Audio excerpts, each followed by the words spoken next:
নিশ্চয়ই দেখেছেন টেলিভিশনের পর্দায় বিএনপি একটি অনুষ্ঠান করেছে ঢাকার বুকে। সেই অনুষ্ঠানে আমাদের যাদেরকে আমরা হারিয়েছি, যারা গুম হয়েছে, যারা মৃত্যুবরণ করেছে, শাহাদাতবরণ করেছে, তাদের ছবিও সেখানে তুলে ধরা হয়েছে। তাই ভাই বন্ধুরা, শেষ বার্তা, মাস হলো জুলাই, অগাস্টের 5 তারিখ ফ্যাসিবাদের পতন হয় এবং হাসিনা পালিয়ে যায় হিন্দুস্তানে।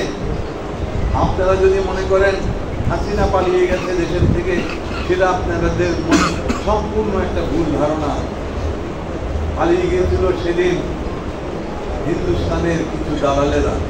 পরাজয় আওয়ামী লীগের হয়নি, সেদিন পরাজয় হয়েছে ভারতে। ভারতে এখানে বসেছিল তাদের একটি পুতুল সরকার। তারা চেয়েছিল এখানে এই পুতুল সরকার দিয়ে তারা যা খুশি তাই, কিন্তু এই ছেলেরা সে আশা পূরণ করতে দেয়নি। তাদের সংগ্রামের মাধ্যমে দেশের পট পরিবর্তন আসলো এবং এই পুতুল সরকারের নায়িকা হাসিনা বিদায় নিত।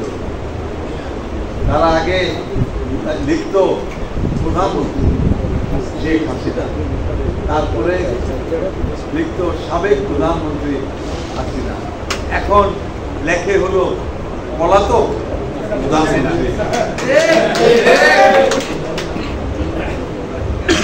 কালে কালে তালে তালে পরিবর্তিত হয়েছে তাদের দেশ। তো রাউজানবাসী, আপনাদের কাছে ধরে নিতে হবে যে এটা আওয়ামী লীগের পতন হয়নি, এটা ভারতের পতন হয়েছে। এবং আমাদের শত্রু বৃহৎ শত্রু।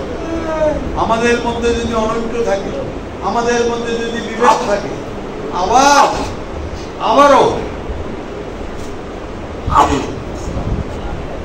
শত্রু মাথা নেড়ে উঠবে এবং মাথা নেড়ে দিয়ে উঠবে। তারা আপরে মানুষ বুঝলে মাথায় সেচিদন করে বালাগুড়ি মাথা সেচিদন করে, আর সম্পদে লেসিয়ান বন্ধুই মাথায় সেচিদন গিয়ে হিন্দুস্তান গিয়ে লেসমেন্ট নামে যাইতে লাগে। আর আপনি সতর্কতা আমার বলি কোথায় সাইটন বলি কোথায় লেস দ্বারা বন্ধ হয়ে গেছে। তুমি আমার একমত না?